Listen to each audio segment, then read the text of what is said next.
Hi, welcome to San Francisco Bay Physicians for Social Responsibility's annual gala with the famous whistleblower and anti-nuclear activist Daniel Ellsberg, as well as Youth Health Activist Awards and a silent auction. By the way, please place your bids. I am Dr. Tova Fuller. I'm Vice President of the San Francisco Bay PSR Board, Chair of the Nuclear Weapons Abolition Committee, and National PSR Board member. I will be your host this evening. You should have already gotten a window that told you this, but I want to inform you that we are recording. Please make yourselves comfortable, get some coffee or a cocktail or a mocktail, and get ready for an amazing evening. Before we dive into tonight's program, we would like to begin with a fascinating music composition by the Climate Music Project. We want to extend our gratitude to them for generously donating this piece to our gala. Please welcome the founder of Climate Music Project, Stefan Crawford, who will introduce the piece now. Thanks, Tova. Thanks so much for the invitation to collaborate with you on this event. Physicians for Social Responsibility is an indispensable organization that I've really long admired, so it's a real honor to join you tonight. The Climate Music Project connects people to climate science and action through music. Our goal is to use the emotional power of music to convey insights about the climate crisis that are both viscerally and personally felt. Our performances are also opportunities for people to convene new conversations around solutions and to connect to practical pathways to action. Since our founding in 2015, climate music has reached thousands of people around the world. Our vision is to work with highly creative composers to create music across multiple genres, from classical to hip hop, that will reach and resonate with audiences in their own communities, wherever they are. Tonight, you will hear an excerpt from our very first composition, Climate, by composer Eric Ian Walker. Like all of our music, Climate is science-guided. While it is a piece of art, it references and is in fact guided by specific scientific facts and underlying data sets. If you're interested in hearing a live climate music concert, the next opportunity will be on November 12th, which coincides with the final day of the UN Climate Summit in Glasgow, Scotland. We will be merging live performances in San Francisco and Vienna, Austria, into one unified concert for climate action for a global audience online. You can find more information and also sign up for our mailing list at climatemusic.org. Now we'll present a brief introductory video that provides some background on our composition, Climate. Thank you.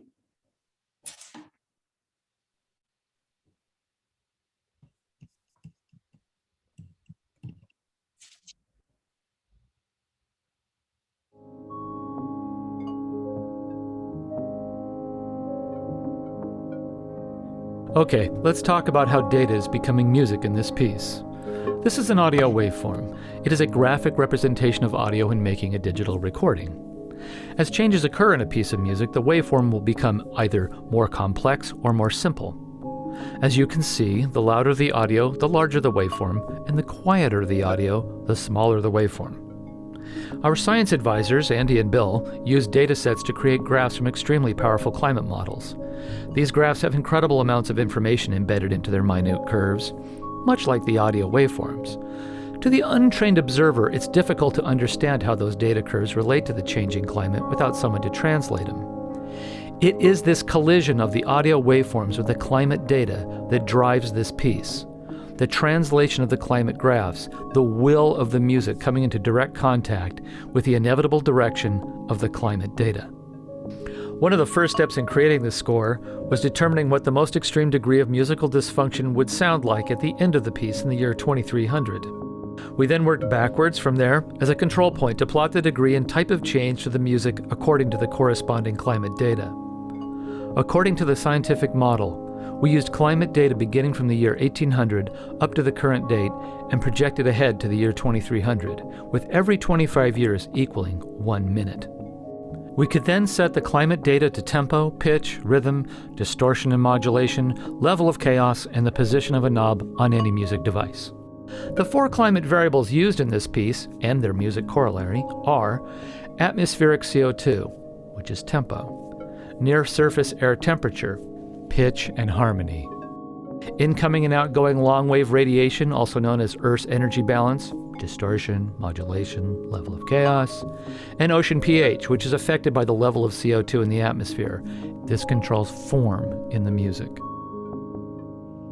If all of the variables are relatively normal, the music will sound relatively normal. But as the variables change, it may sound like the musicians are playing out of key, playing different pieces, speeding up, or sounding like it is going through an audio meat grinder.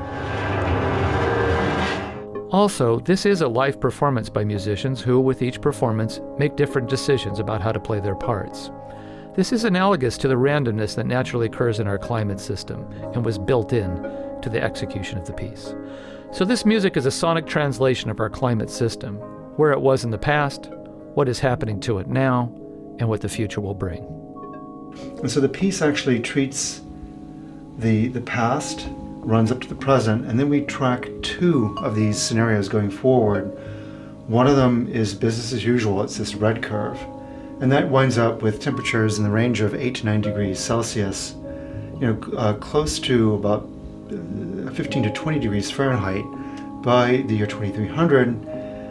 And then a scenario where we really control emissions very dramatically and actually bring carbon dioxide back down in the latter part of the 21st century. And that puts us on a trajectory where we increase close to about 2 degrees Celsius or about 3.5 degrees Fahrenheit, and then start to gradually cool off.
Hi, everyone.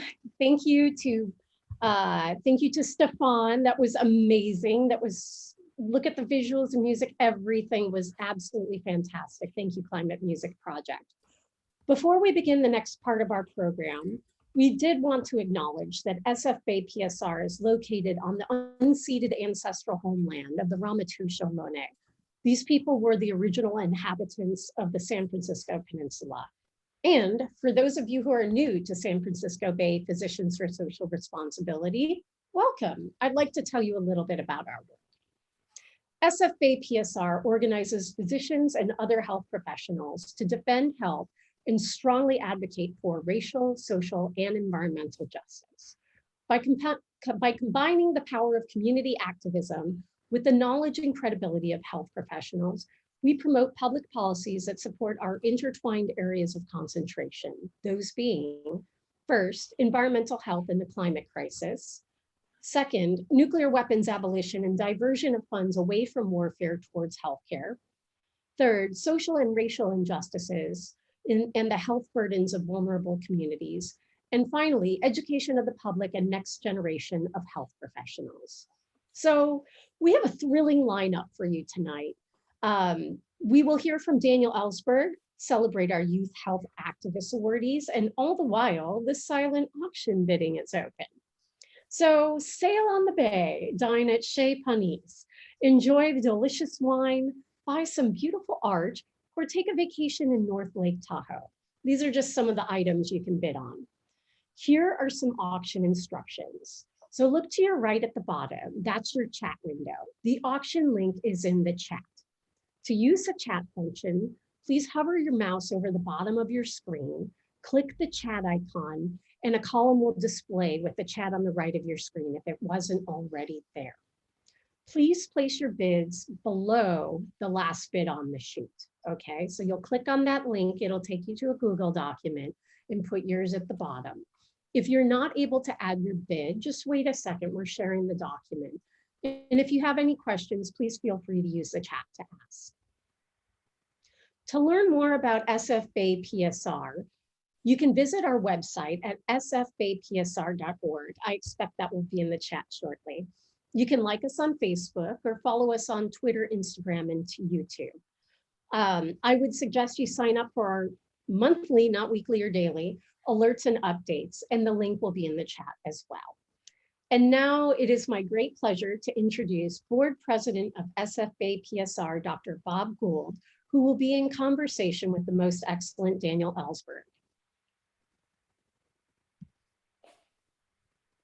Thank you so much, Tova, and it's really my great honor to be here tonight in conversation with Dan Ellsberg, who's a personal hero of mine, and I'm sure to everyone who's turned out tonight.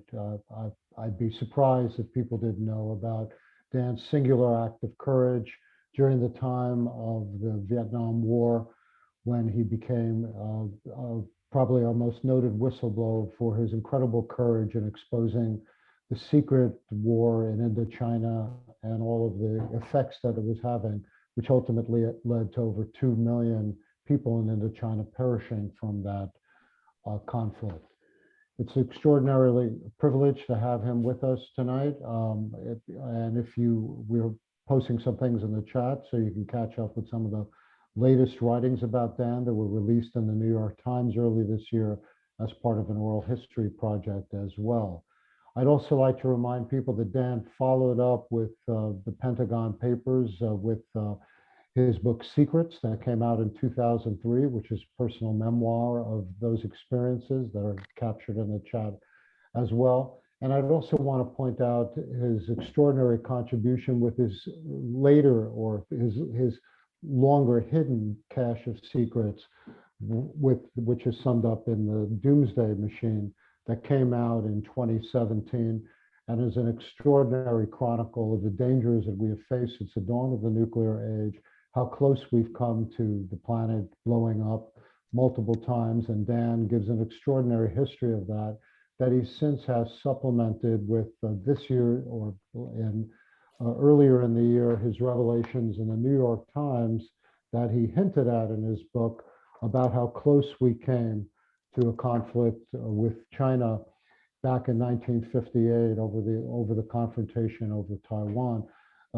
Something that was extremely important to get revealed this year because of our growing confrontation with China that has spanned, certainly gotten accelerated with the Trump administration, but unfortunately persists in our current administration, as witnessed the recent submarine deal between Australia, the US, and Great Britain, and the new alliance that's been formed to basically put us in great danger of a military conflict in the Pacific. So I just wanted to give that as some background before we get started here. Certainly, Dan, you were incredible inspiration to me and obviously for many others here when I was in college and being one of many people protesting the war in Vietnam. And as such, it was such a distinct honor for me to meet you for the first time in Washington, D.C. in 1992, 1993, when you were the lead staff person in our national office for the Manhattan II project, which was the first attempt to reverse what the initial Manhattan Project had been in terms of building nuclear weapons.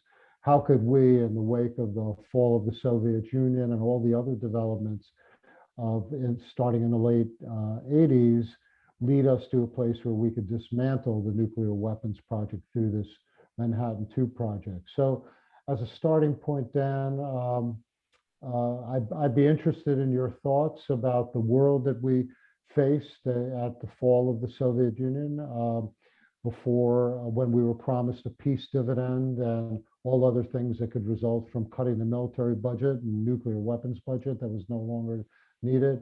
And if you could share your thoughts about how the world looked then and what's changed since that point. And welcome, Dan. Glad to be here, Bob. And I see that we're both wearing ties in support of this gala following AOC's example, I think, of dressing up for the occasion for something called a gala. And I've been up, well, first to answer your question, I'm sorry, in a sad way. I wish I could say, and it should have been the case, that the situation was entirely different in terms of nuclear weapons than it was when we met in the early 90s or the late 80s of the last century. That's not the case. The number of weapons, warheads, has declined enormously, perhaps 85% by the US and Russia at this point compared to that. I think without lowering the risk of nuclear war at all. Now, what has changed, of course, is the Cold War atmosphere. At least it did change for quite a while for the 90s that we were in. And the chance that a false alarm would have started, or a armed conflict between the US and Russia, previously the Soviet Union, was close to zero at that point. Yeltsin, for example, in 1995 experienced a very concerning false alarm, which actually led him for the first time for a superpower head to be facing the choice of pressing the button and authenticating a response to what he thought was a missile attack aimed at Moscow. It wasn't. It was a false alarm, as we had experienced a number of times beforehand. But after all, what could have been more unlikely in 1995? And it's understandable that his response would be slowed up considerably in that. A false alarm during a crisis where you're already on alert on both sides or on one side, and where you have reason to believe that an attack might be underway, was then and is now extremely dangerous. But during the 90s, as I said, with not a real Cold War atmosphere, when Russia was actually talking about joining NATO if NATO continued to exist, and as William Perry strongly urged, was a partner of NATO at that point, involved, was essentially a friendly ally. And why not? No longer communist, no longer an ideological foe. That was the time when the unconscionable doomsday machines that existed then and now should have been dismantled. The rationale for them had disappeared, and the opportunity should have been taken to rid the world of this danger. That did not happen. What did happen was the demobilization of the anti-nuclear movement that existed when you and I were first met 10 years earlier in the early 80s, an enormous, the freeze movement, the bilateral nuclear weapons freeze movement, earlier movements against nuclear testing and so forth, was really a very powerful movement, even though against Reagan as he then was, it didn't accomplish a freeze, but it did lead to the intermediate range missile ban, where missiles were actually destroyed on both sides, more than 1,000. And again, those missiles that were destroyed on our side were in fact the most dangerous missiles in the world, the Pershing II, which could have been in Moscow in 6 minutes from launch, and which tremendously worried the Soviets that they could be decapitated without any warning, whatever. Which has always been true really from the submarines and is true now. But as I say, the dismantlement of some 85% of the weapons, most of which have not actually been dismantled, but they're awaiting destruction, a lot of them, leaves the ICBMs vulnerable on both sides to an attack by the other, close to putting the presidents on both sides atop a warning system that might give them 10 minutes to decide what to do. And where there's a chance that they would respond badly, and we can come back to that, but badly by blowing up the Northern Hemisphere and really nuclear winter, Southern Hemisphere as well, in terms of deaths, is what they're prepared for and rehearsed and have, exercised, readied themselves and so forth. Madness, essentially. That remains our planning on both sides. And neither side has accepted the idea of no first use. By the way, in 81, 82, Brezhnev did accept no first use for some years, although as pointed out, his posture didn't reflect that particularly. But it's still the case that neither does our posture suggest that we will not initiate nuclear war on either side, but our declaratory doctrine remains the same, essentially assuring the world that we are prepared to respond to certain events in an insane manner, insane and immoral, omnicide, near omnicide, not just genocide, multi-genocide.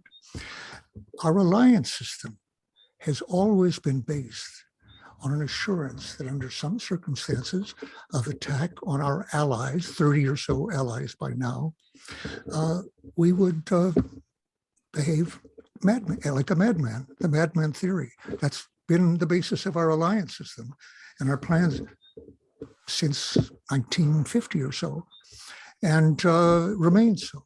So that Poland and the Baltics still insist. To change this would require their assent within NATO, but still insist that we must be prepared to blow up the world, essentially, if they were attacked. And for his contribution, under Putin, there have been Russian, I should say, exercises in which we observe them in our radar, in our listening to communications. We observed them ending the exercise with an attack on Warsaw, an insane act, which they're prepared for and so forth. He assures us that if we went into Kaliningrad, a little enclave inside NATO territory, as West Berlin was inside East German territory, he'll defend it in the only way he could, which is initiating nuclear war, since it would be an attack on the Soviet Union. That's a promise of an insane attack. So in terms of the actual risks, and not only of a false alarm, but of a concern if there was any armed conflict between the US and Russia, or now US and China, something with Russia that's never occurred. Now, if for the first time, as we talk about it all the time, over Taiwan involving China. We were at war with China in Korea, but they didn't have any nuclear weapons then. But in terms of armed conflict between two nuclear weapon states, which I believe has never occurred, and we can give some credit for that to the mutual assured destruction, the mad doomsday machines on both sides, but it's at the cost of preserving these doomsday machines, which are very profitable to rebuild. And that's what we're doing right now. So we can't say that the last 30 years have been used well. On the contrary, we've prolonged an absolutely unprecedented situation in terms of human experience in this, and meaning the possibility of ending most human experience within a month, within a year, in terms of the starvation that would result from nuclear winter. So that's, we can say that our efforts, which were certainly not excessive or wasted, well, wasted, not much to show for them. And we do have to face the question, I think, why there isn't more to show from. How is it? What are we up against? I don't think that we as a movement have adequately explored that. We can go into that. But I think part of the problem is are the limits of our own understanding as to what we're up against. Long answer to your question, not a happy one. For Gala, I really asked myself, the word gala, can I really say what I think the problem is at this point? Because it's not very gala news, Well, not celebratory.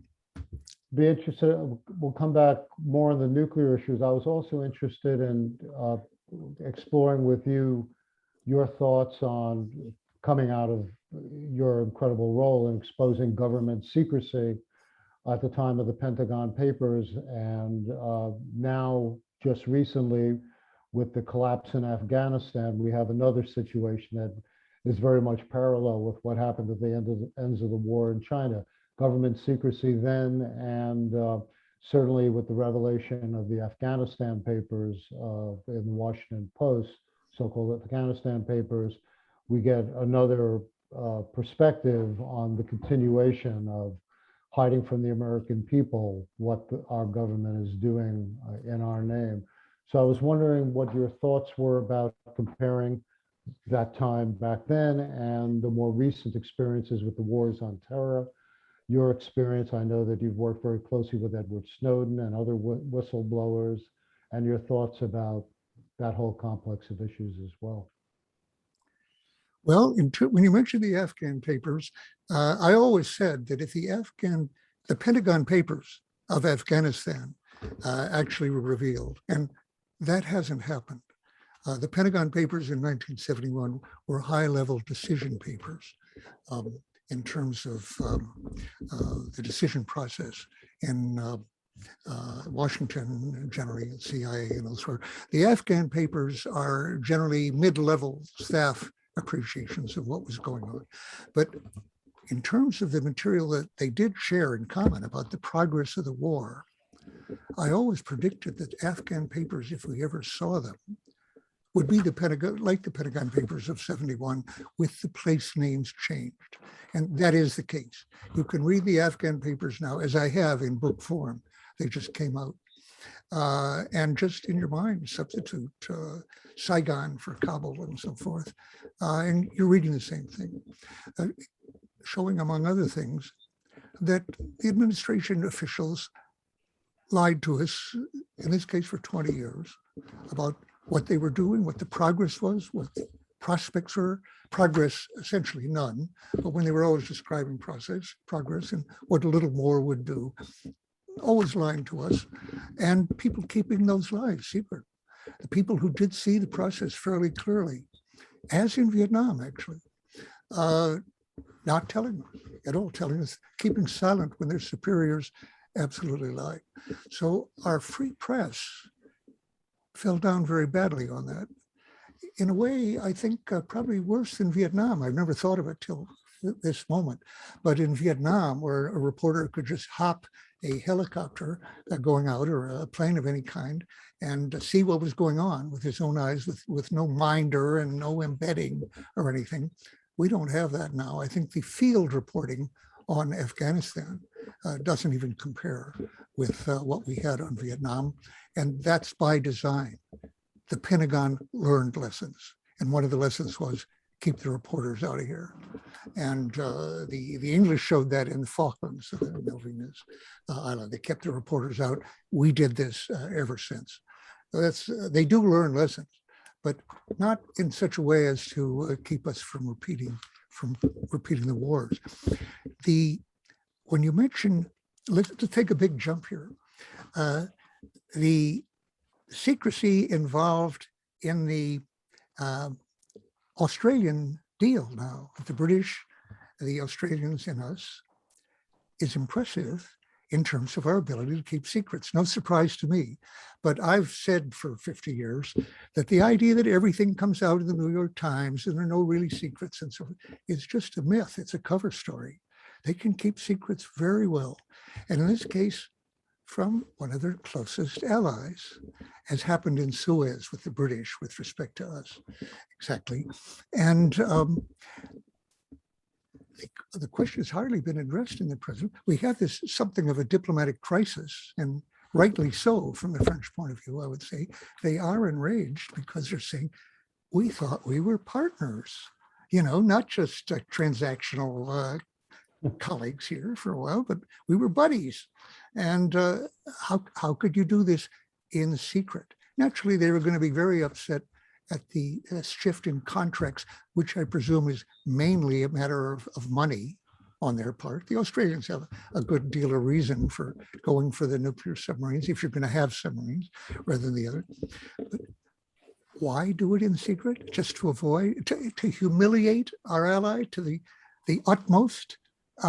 It's actually incomprehensible to me. It reveals a kind of diplomatic incompetence and unconcern that's baffling. And the same is true of the way we got out of Afghanistan.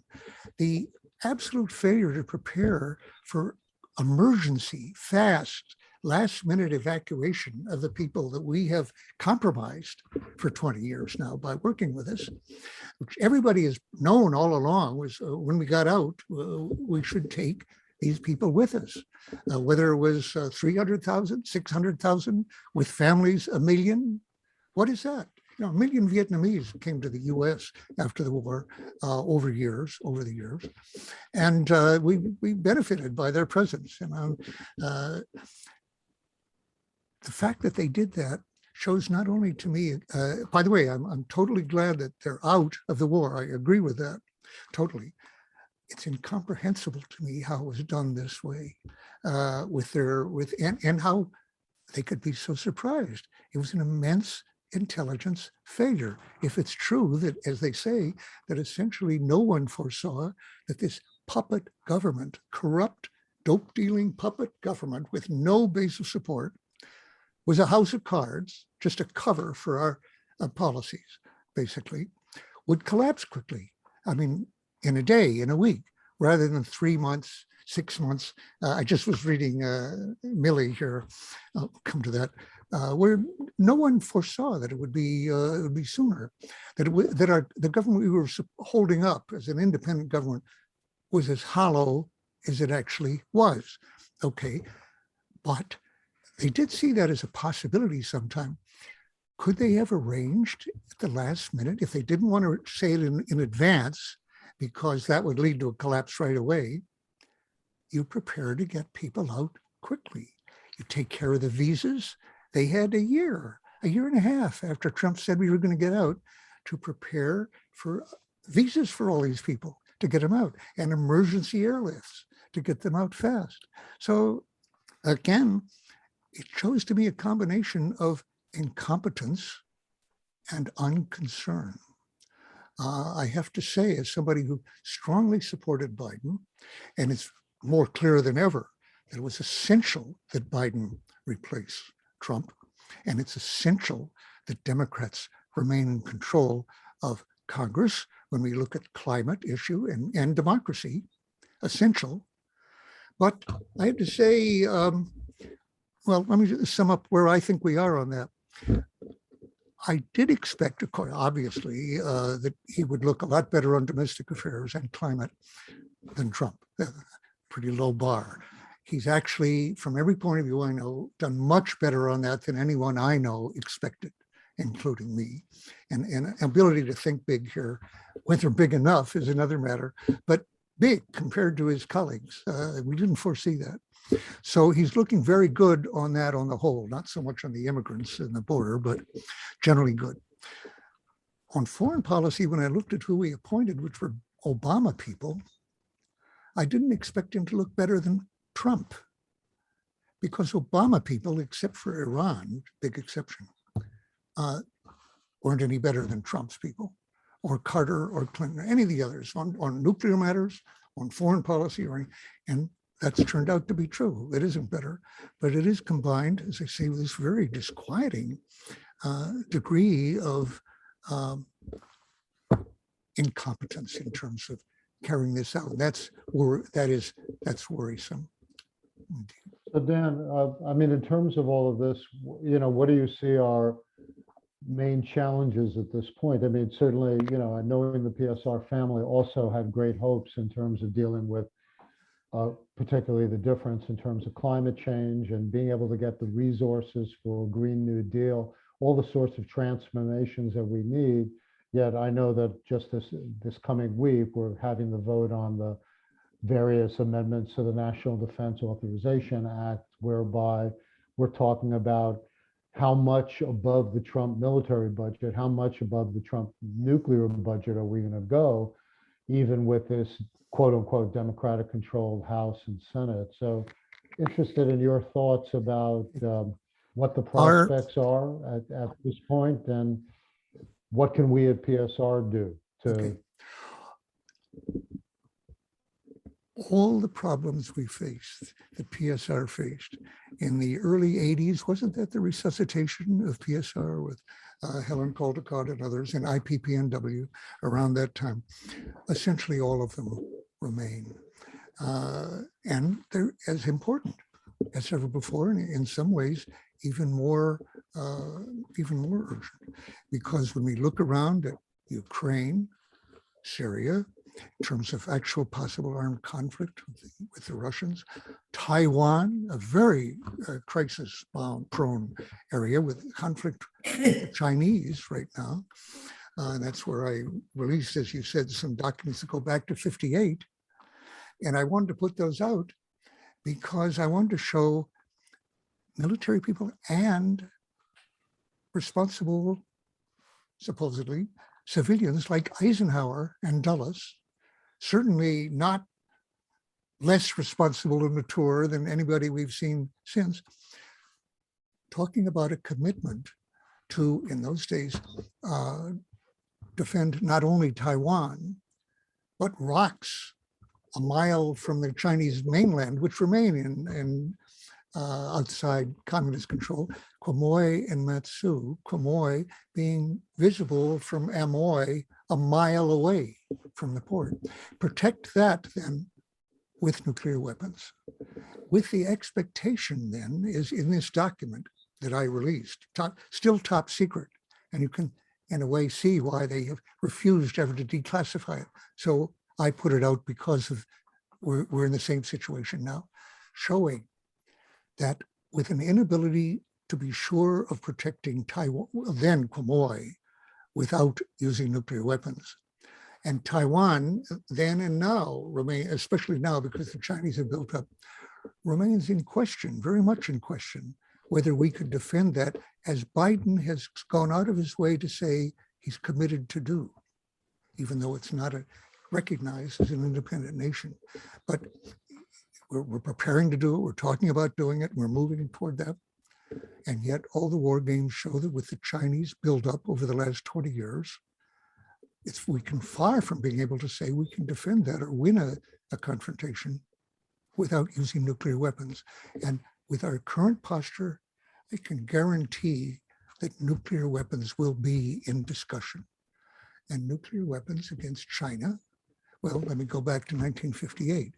They were saying Then they expected, and here they overestimated what the Russians actually had, the Chinese had, but they expected that if we used nuclear weapons against China, as our plans called for us to do, and Eisenhower was committed to do if necessary, with the assumption it would be necessary if the Chinese pushed their efforts to regain these islands, as they claimed they would do, all this going our way then, we expected that the Russians, the Chinese didn't have nuclear weapons then, but we weren't sure of that. We weren't sure the Russians hadn't given them any, but the Russians had. And we expected Russia to use, Soviet Union to use reply with nuclear weapons on Taiwan, annihilating it. And Okinawa, belonging to Japan, our basis on Okinawa, possibly Japan. And with our full commitment at that time that if we were fighting Soviet Union, in this case, having brought it in, we would execute our war plan, which I tried to modify unsuccessfully a few years later in 1961, but which was a doomsday plan that we ourselves estimated, that is the JCS, would kill 600 million people. That's what they were talking about. So I wanted people to see that here we were conducting top secret discussions that should have been conducted in a padded cell for criminal insanity, for the criminally insane stuff. Well, initiating nuclear war against China today would be no less insane. And that's what we're preparing for. So that's what we're confronting now. Where does this leave PSR? With an urgent need to pursue all of the goals we had at that time, which included, by the way, when people got more specific on them, various times, getting rid of ICBMs, the hair trigger on the doomsday machine that will, on 10 minutes warning anytime, press the president to use them or lose them, get rid of those, not just, well, come back to that, but get rid of those, no first use, to go with what Biden said at one point as vice president, he could see no occasion, he could think of no occasion when it would be to the interest of the United States to initiate nuclear war. He was right about that. There is no such occasion. It's true for every one of the 9 nuclear states and should be recognized by the 30 under our umbrella, supposedly. But that that umbrella is promising them, world destruction. Basically, it goes on.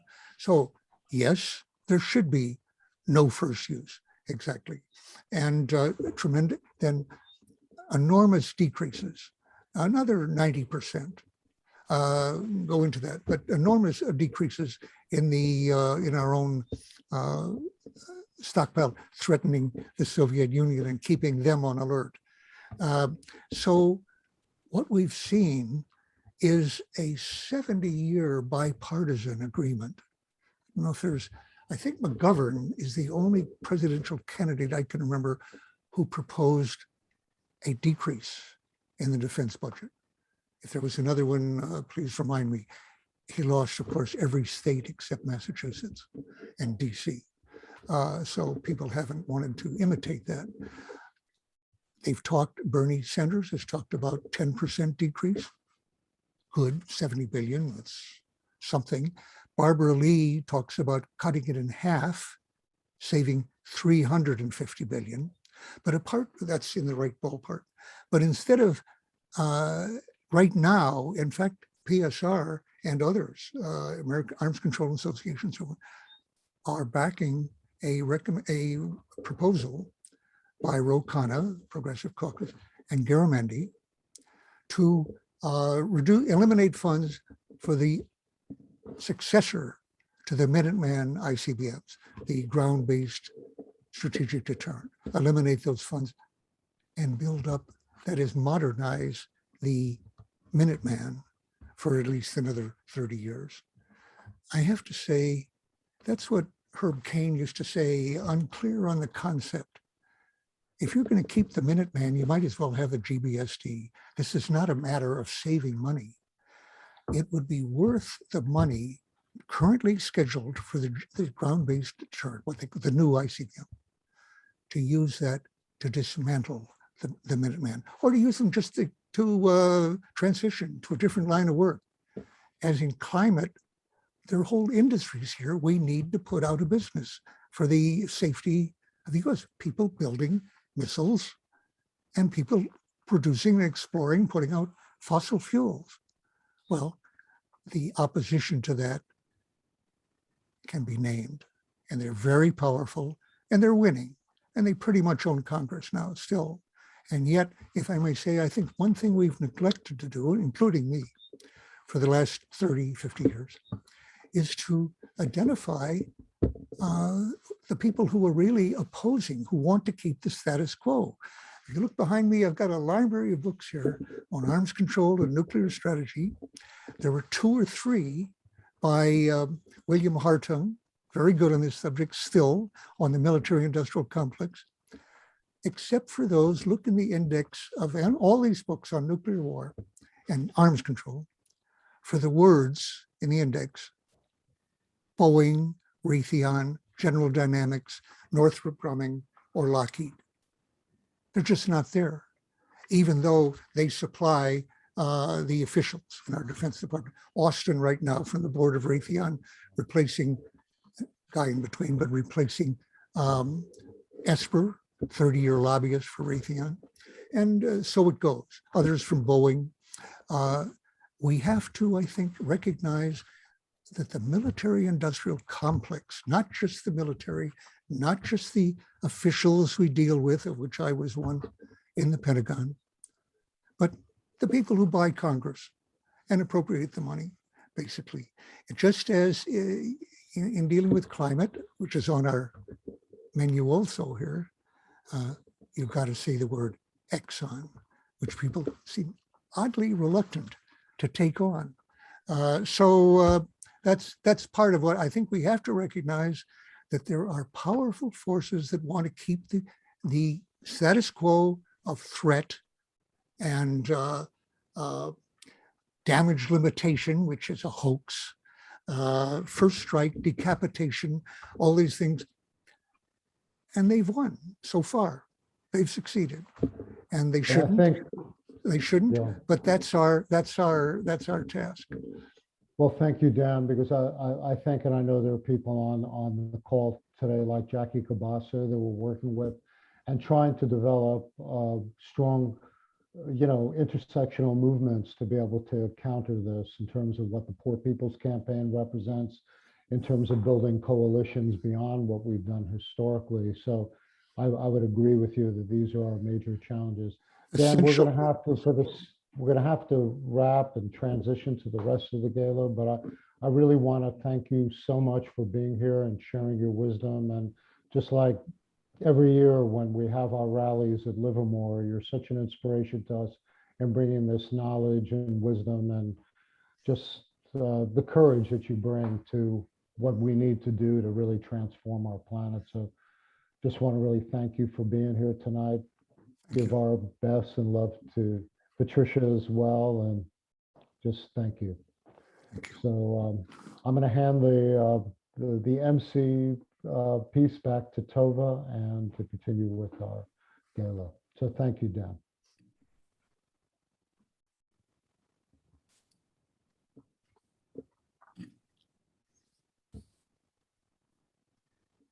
Okay. I don't know that I'm centered in the middle, but I'll start. Thank you both to Daniel and Bob for that fascinating discussion. Most excellent. We are so honored to have you, Daniel Ellsberg. Your institutional knowledge and general courage is inspiring. So 2021 has been an extraordinary year with many challenges, but also opportunities to address our climate crisis and the abolition of nuclear weapons with a health perspective lens. This past year, SFBay PSR has not only remained grounded, we have expanded our efforts thanks to the generosity of our board members, donors, and the hard work of our committee's staff and consultants. We have made great gains in our advocacy, communications, actions, and projects. I'd like to tell you about just a few of our successes. In terms of events, our monthly virtual event series explores the connections between climate change, systemic racism, health inequities, and anti-nuclear issues. The events have helped educate our members and the public to become well-informed activists. They are helping to build a network of nonprofits working in overlapping areas. So this year, some of the highlights include our events on decarbonizing finance through divestment from fossil fuels, events commemorating the nuclear bombings of Japan, and the public health threat of policing and mass incarceration, just to name a few. As a part of our ongoing commitment to eradicate racial inequities, we have co-hosted events with City Lights Bookstore to elevate books on racism in medicine and hosted discussions in our racial equity reading group. In addition to our own event series, SF Bay PSR members continue to collaborate and develop curriculum, give talks at conferences, present on the radio, and develop courses for the public, such as the UCSF Mini Med School Environmental Justice and Human Health series. There is also a course for teens on environmental activism and self-care. So, upcoming events, we invite you to join us. This Friday, September 24th, there's going to be the NorCal Symposium on Climate, Health, and Equity, featuring several of our SFA PSR members. And you can join our NorCal Happy Hour then from 5 to 6 p.m. On September 30th, we have our next meeting of our Racial Equity Reading Group, and there will be a discussion of the book, Maladies of Empire, How Colonialism, Slavery, and War Transform Medicine by Jim Downs. Next month, on October 13th, there will be a discussion about nuclear weapons and cybersecurity with New York Times journalist Nicole Perlroth in conversation with Dr. Bob Gould, who you just heard from. And on November 3rd, for an event about the connections between war, climate, refugees, and health, hosted by Dr. Rohini Har and our former intern, Sarah Abdulrahman, we will be holding an event. So sign up for our monthly events email. It includes not only our events, but other events of interest to our members. As far as communications, in addition to our events programming, we have expanded our communications with monthly action alerts, a quickly growing social media presence, and our newsletter that provides in-depth coverage of the connections between our core areas, those being environmental health, justice, and anti-militarism. And going forward in the next year, we plan to continue building upon our event series and communications to amplify the great work of our members, as well as educate and mobilize our SFA PSR activists and the public. Last but not least, our policy work. This year, our policy work has expanded to include signing support to letters, participating in green coalitions, giving public comments supporting regulatory decisions that would protect health and the environment, and spearheading actions that receive media attention. Here are a few highlights. And coming up is a slide of our own member, Dr. Jeff Ritterman. SFA PSR and Bay Area health professionals supported community efforts to further reduce particulate matter emissions from oil refineries in the Bay Area. For this, we won an environmental justice victory. The new regulation is now the most health protective in the entire country. So SFA PSR board member Janice Hirsch's comment to the regulatory board was quoted in Reuters. I know that in all my years of practice, what I have done has saved lives. But what you can do today will save more lives from cancer than 2 or 3 of my careers. SFA PSR joined other PSR chapters and health professionals around the country for the National Day of Action, calling on President Biden to stop construction of Line 3 fossil fuel pipeline. This action was highlighted in a KPFA radio interview with Tara Hauska, co-founder of the Juno Collective, our board member, Dr. Jeff Ritterman, and Dr. Sura Panini.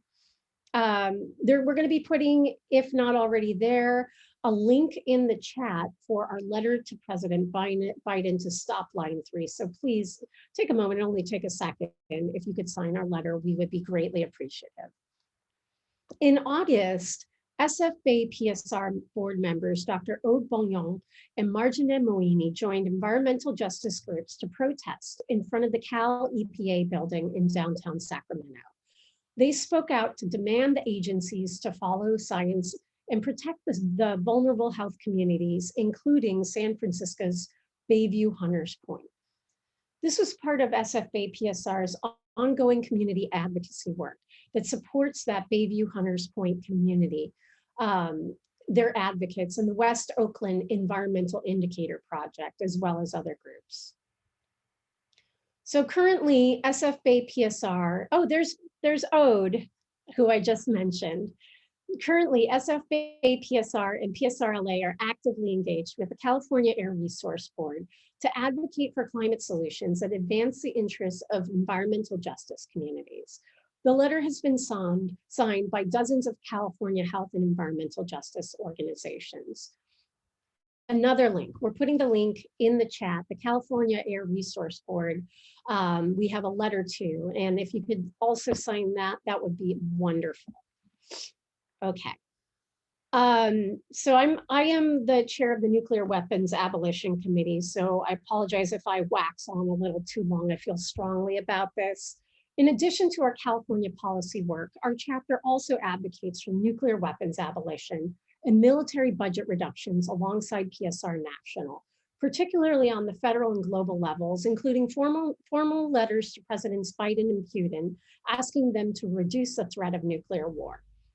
Note that this represents an unprecedented time after the passage of the Treaty on the Prohibition of Nuclear Weapons. We didn't have a gala last year, so I'm going to plug this. Last year, Bob Gould, Patrice Sutton, two Washington PSR members, and myself authored the American Public Health Association resolution entitled Toward a Nuclear Weapons-Free World. And notably, APHA accepted this resolution on the very date of the 50th ratification of the TPNW. So treaties are only one component of the 5-point platform entitled Back from the Brink, which includes some of the common sense measures that Daniel Ellsberg mentioned, as well as no first use and no sole presidential authority. We've been working with municipalities to pass resolutions in line with Back from the Brink in a nationwide effort to have our elected officials at the local, state, and national level sign on.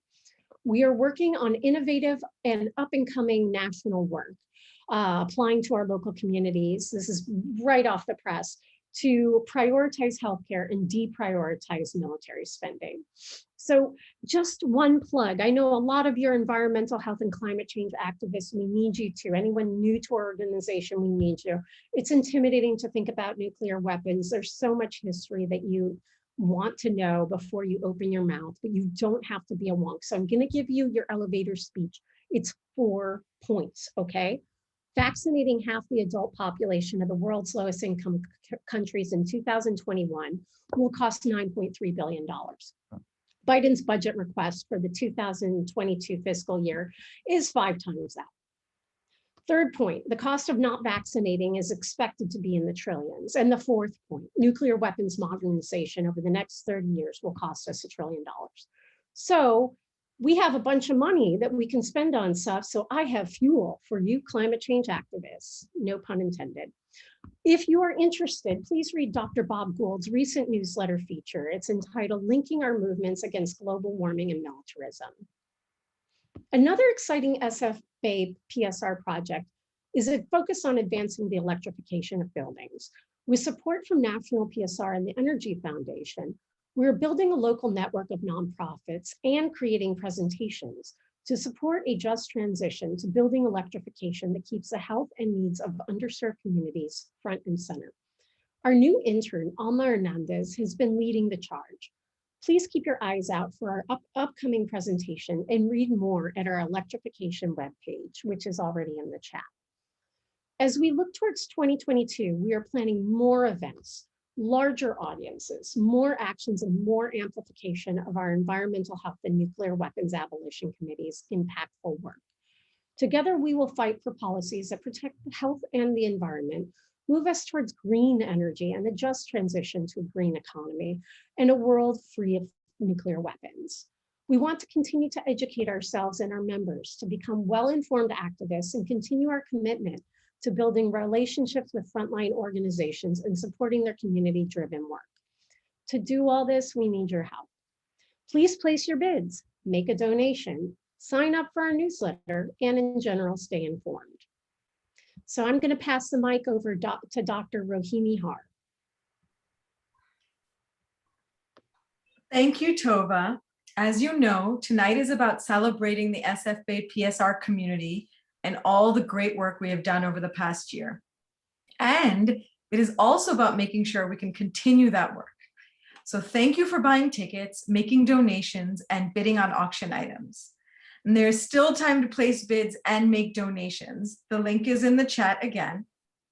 I'll just give you a minute in case you have time to donate now. And while you do, let me tell you why I donate and why I love our SF-Bay PSR. I'm an ER doctor by training, and I'm deeply committed to social justice, human rights, and climate health. When I moved to California, I was looking for a place that focuses on these things. And PSR has been doing it for more than 50 years, has won a Nobel Peace Prize, and is continuing to do it. PSR is continuing to evolve and stay modern and relevant. We fight against nuclear weapons, but we are focused on climate health and racial equity now more than ever. And as a health worker, PSR for me is a home where I can find current information on what social responsibility in health means, to find those linkages between health, human rights, climate, and social justice, and to take action on things that are important, not just for health, but for our entire community. And it's pretty exciting to see a new generation of socially conscious communities taking shape, and we get to work with them too. But all this takes funding, not a lot, but some, for meetings, for funding the students of the future, for organizing, and for research. And I can promise you, looking at those budgets every few months, that every dollar is used wisely. If you have it in you, please donate more and make sure you bid generously on those auction items. Now I'd like to introduce Dr. Marjane Moini, SF-Bay PSR board member, who has spearheaded many of our recent actions and helps to drive our community and youth outreach efforts. Thank you, Rohini. SF-Bay PSR supports youth-led health activists and youth-led environmental groups through our annual award and throughout the year. We're co-sponsoring Youth versus Apocalypse Strike this Friday as part of International Day of Youth Climate Strike, and we'll be at Embarcadero Plaza in San Francisco at 10 a.m.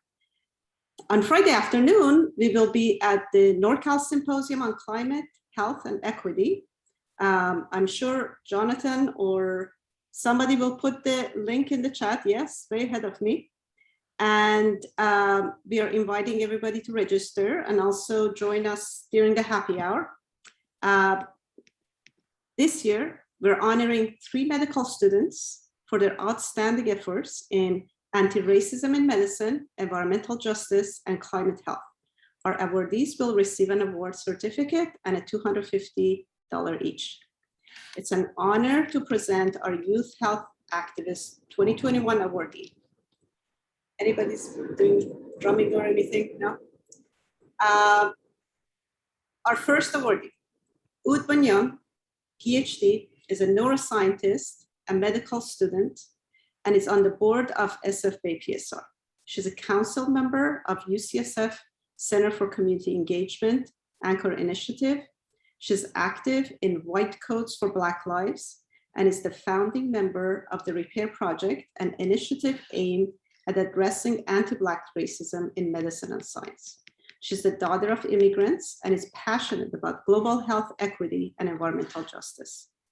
She was the SF-Bay PSR spokesperson at Bayview Hunters Point Earth Day event and an SF-Bay PSR co-organizer and speaker at Health Professionals Against Line 3 event and co-organizer of environmental justice group protest at Cal EPA.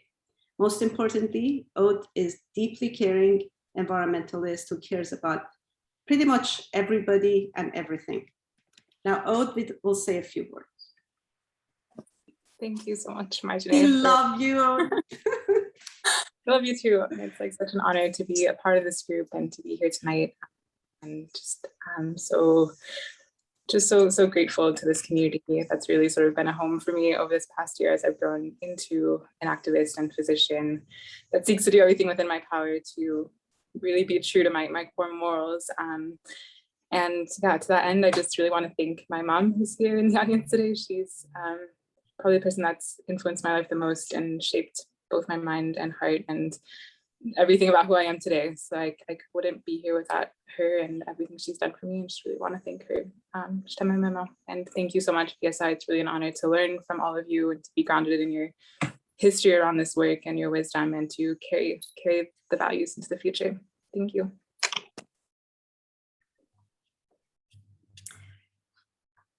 Our second medical student, Jonathan Liu, grew up in Fremont, California. His parents are Chinese immigrants. He's currently a third-year medical student at Stanford. He co-founded, co-built, and co-directs the Stanford Climate and Health Community, which is now taking action on community advocacy, sustainable healthcare, and education. He's one of the co-organizers of the NorCal Symposium. Jonathan is a great presence at any meetings. He's extremely good at running meetings, including everyone in the conversation. He's considerate, generous, and sensitive to others. He's a great leader, but also a great team player. Now, Jonathan will say a few words. Great. Thank you all so much. I'm really excited to be here. Very grateful for this award. I think that, yeah, I'm just very grateful to find community here and all of you clinicians with years of experience who really take seriously our call to do no harm and to fight for equity and justice in our environment. And really thinking about not just both caring for patients and communities in clinic, but also partnering with them to address the upstream contributors to their health. And yeah, I just want to talk a bit about Stanford Climate and Health, and really just want to shout out some of the mentors. Barbara Ernie is on the call today, Lisa Patel, Marjane. I think it's been truly amazing how much you all truly invest in us as mentors and how much also you listen and let us lead as youth. I think that's really important. And I think that is part of why the group has been as transformative as it is. And there are many, many fellow youth students and trainees that that would be hard to go into, but like Avanti, India, Ode, Natalie, Ashley, Becca, Anita, Josh, Navami, Sahela, Charbel, Christina, who also is here, Raj. So like it's a very large community. I'm also like a little surprised that I can win this youth award since I'm turning 25 soon, but age is just a number and this community keeps me very young. One last note is that actually 2 years ago, our Stanford Climate and Health group did not exist. Nothing existed at our med school to our knowledge, but we were inspired by the youth climate strikes. And almost 2 years ago to this day, my classmates and I organized an open town hall to chat about climate's impact on health and healthcare's impact on climate. We had some PowerPoint slides, but more importantly, we had a whiteboard. And during that lunch hour, we filled that whiteboard with ideas, everyone sharing and contributing and learning from each other. And it was a really flat and generative space. And 2 years later, we've achieved some things together. But a few Mondays ago, our group was brainstorming what we'd like to see happen in our group.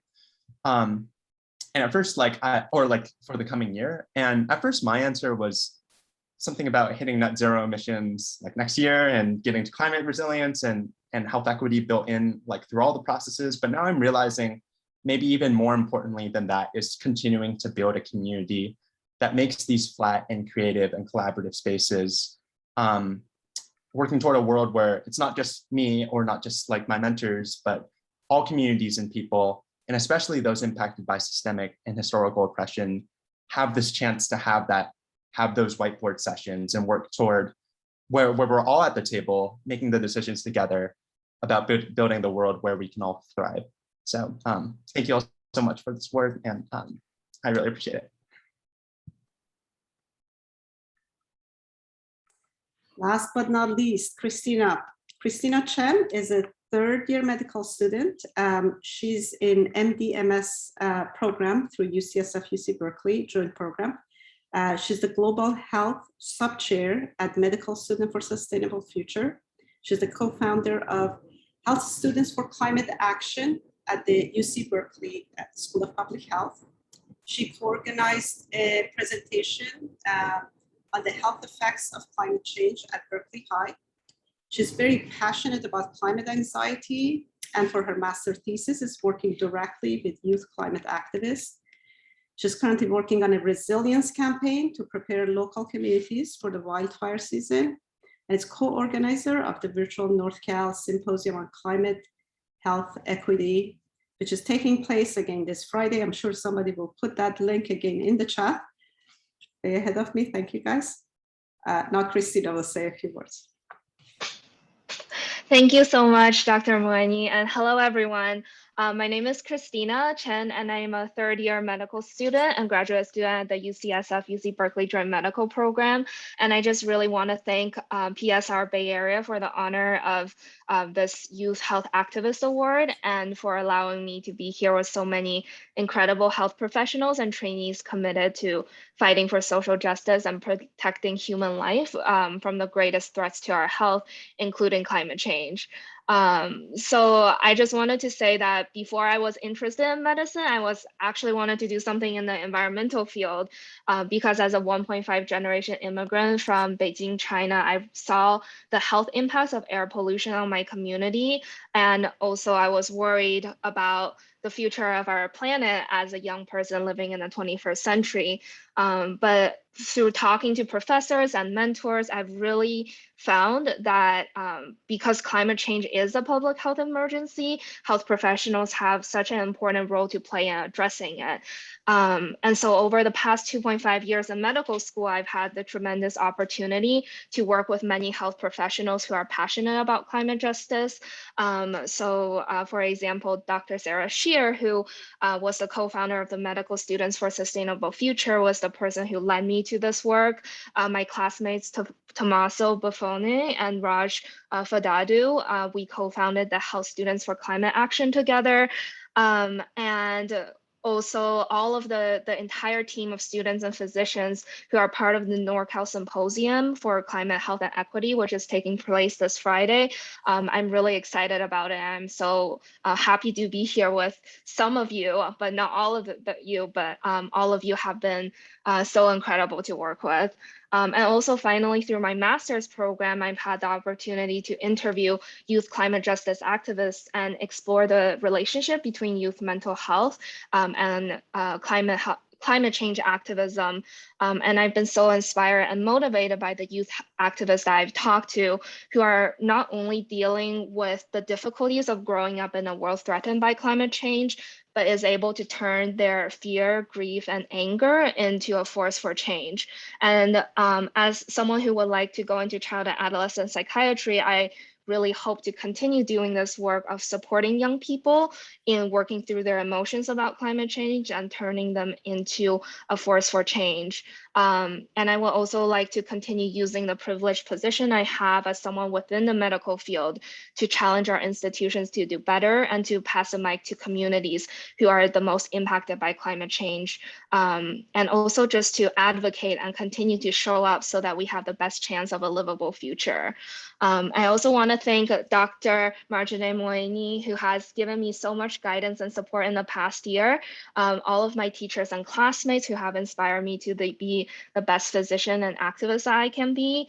My friends, my partner, who has been so supportive of me throughout my realities as a medical school student, and my parents who have sacrificed so much to bring me to the United States and to give me a good education, and who have been there for me every step of the way. And finally, I would just like to thank all of the frontline and youth activists that have continuously inspired me and supported me in my learning. And I am so grateful to be part of this community. So thank you.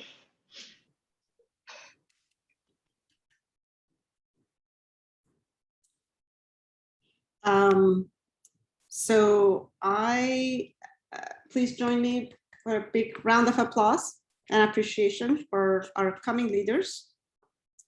And I don't have the program in front of me. Who's next? It's my turn. Yay. It's my turn. So anyway, well, first of all, Jonathan, Christina, Ode, you guys are rock stars. Everybody who isn't them, now they've set the bar and you have to exceed it. I want to thank all of you for being here. It's now perhaps the most exciting part of our gala. This is the moment. Sail on the bay, dine at Chez Panisse, enjoy some delicious wine, buy some beautiful art, or take a vacation in North Lake Tahoe for a week.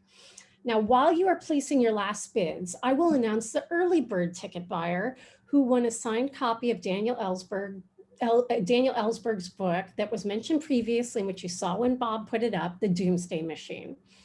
Okay, I've got my ball and drum roll. Judy Irving.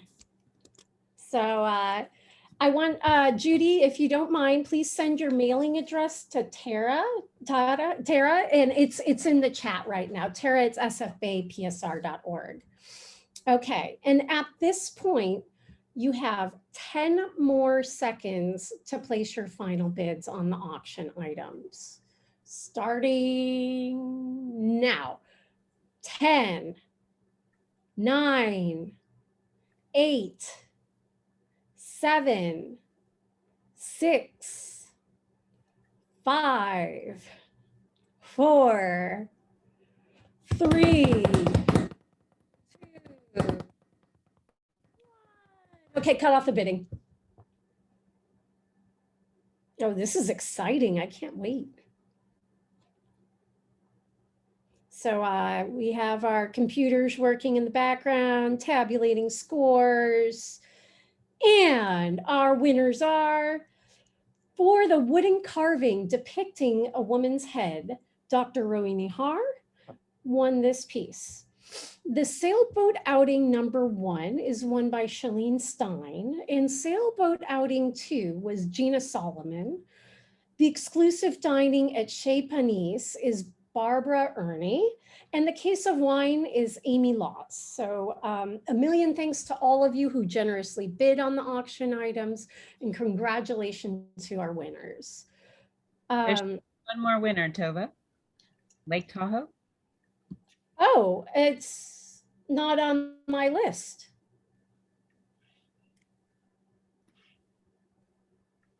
I only have 5 things. It's Peter and Mary. Okay, thank you, everyone. I appreciate that. All right, so congratulations to them as well. Congratulations to our awardees. Thank you, big special thank you to Daniel Ellsberg, inspiring, fantastic, what an honor. Bob Gould, the Climate Music Project, and your beautiful music, Rohini Har and Marjan Moini. Thank you to our auction donors, by the way. They are Mary Williams and Peter Elias, Tom and Johanna Newman, Nancy Newman and Mark Wallstrom, Marjana Moini, Margie Chen, and Captain Clinton Young. So thank you to everyone who bid and the auction buyers. Thank you to you for not only buying the tickets, but also for those of you who have generously bought tables or made additional donations to help us reach our fund rolling goals.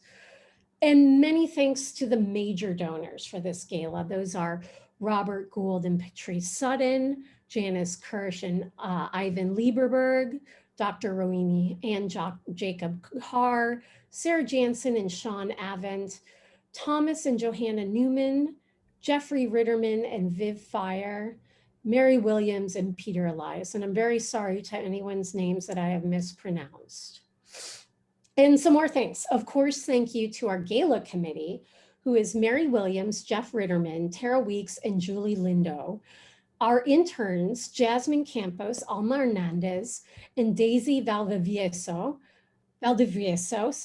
Thank you to everyone for making this a memorable and special community gathering, as well as a successful fundraiser.